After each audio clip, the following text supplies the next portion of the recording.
তারা যখন খেলা শেষ করলো, খেলা শেষ করার পরই স্টেডিয়ামের ড্রেসিং রুমে তারা হাতে লেখা একটি চিঠি রেখে কিন্তু তারা ওইখান থেকে বিদায় নিয়েছে। কারণ তাদের ওইখানে থাকার মতো পারমিশন যুক্তরাষ্ট্রের প্রশাসন দেয় নাই। কারণ যুক্তরাষ্ট্রের প্রশাসন তাদের জন্য একটা সময়সীমা বেঁধে দিয়েছে, এই সময়ের মধ্যে কোনো রেস্ট চলবে না, খেলা শেষ, তোমাদের এইখান থেকে চলে যেতে হবে মেক্সিকোতে। এই নির্দেশ, এই কঠোর বিধি নির্দেশ কিন্তু তাদের জন্য বাস্তবায়ন করা হয়েছে, যা পৃথিবীর ইতিহাসে, ফুটবল বিশ্বকাপের ইতিহাসে কোনো বিশ্বকাপে কোনো দলের উপরে এরকম নির্যাতন নিপীড়ন কিন্তু চালানো হয় নাই, যা পৃথিবীর ইতিহাসে প্রথম ইরানি ফুটবলারদের উপরে নির্যাতন চালানো হচ্ছে।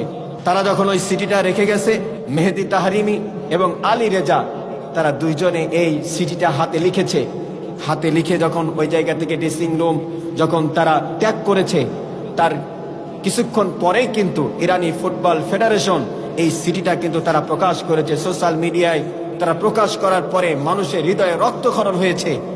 যে আশ্চর্য ব্যাপার, এই চিঠির মধ্যে যা লেখা আছে আপনি জানলে আশ্চর্য হবেন, কেমন নির্যাতন নিপীড়ন তাদের উপরে করা হচ্ছে। অন্য ৮-১০টি দলের মতো তারা কিন্তু স্টেডিয়াম ছাড়তে পারে নাই।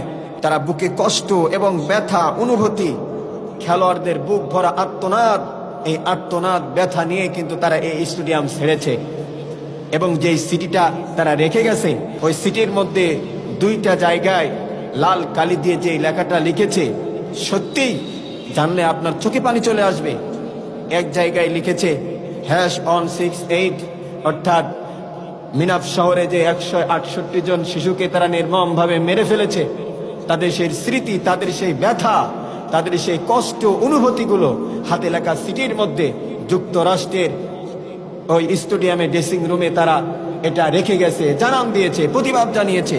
শুধু তাই নয়, ডান সাইডে লেখা আছে মিনাপ, এই নামটা লাল অক্ষরে লেখা আছে, অর্থাৎ বোঝাতে চেয়েছে মিনাপ শহরে তোমরা যে 168 জন শিশুকে হত্যা করেছো, তার প্রতিবাদ আজকের এই খেলার শেষে এই স্টেডিয়ামের ড্রেসিং রুম থেকেও আমরা প্রতিবাদ জানাই। মাঠেও প্রতিবাদ জানানো হচ্ছে, এভাবেই তারা প্রতিবাদ জানিয়েছে যে আবহমান কাল থেকে এই পর্যন্ত আমাদের ইরানিদের উপরে যে নির্মম নির্যাতন চালানো হয়েছে, আমরা দৃঢ়তার সাথে সেগুলোকে মোকাবেলা করে এসেছি। এবং আজকের বিশ্ব মঞ্চেও আজকের আমরা এরকম ভাবে মোকাবেলা করে যাচ্ছি। কারণ আমরা দেখেছি যে বাংলাদেশের মানুষ সহ পৃথিবীর অনেক মুসলিম যারা আগে ইরানের সাপোর্ট করতো না, ইরানের পাশে ছিল না, তারা আজকের ইরানের পাশে আছে।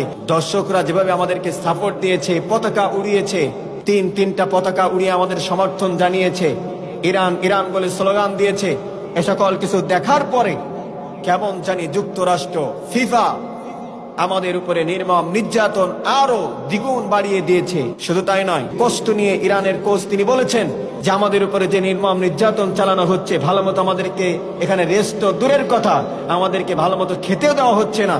এরকম ভাবে আমাদের প্লেয়ারের উপরে নির্যাতন চালানো হচ্ছে, আমাদের উপরে নির্যাতন চালানো হচ্ছে।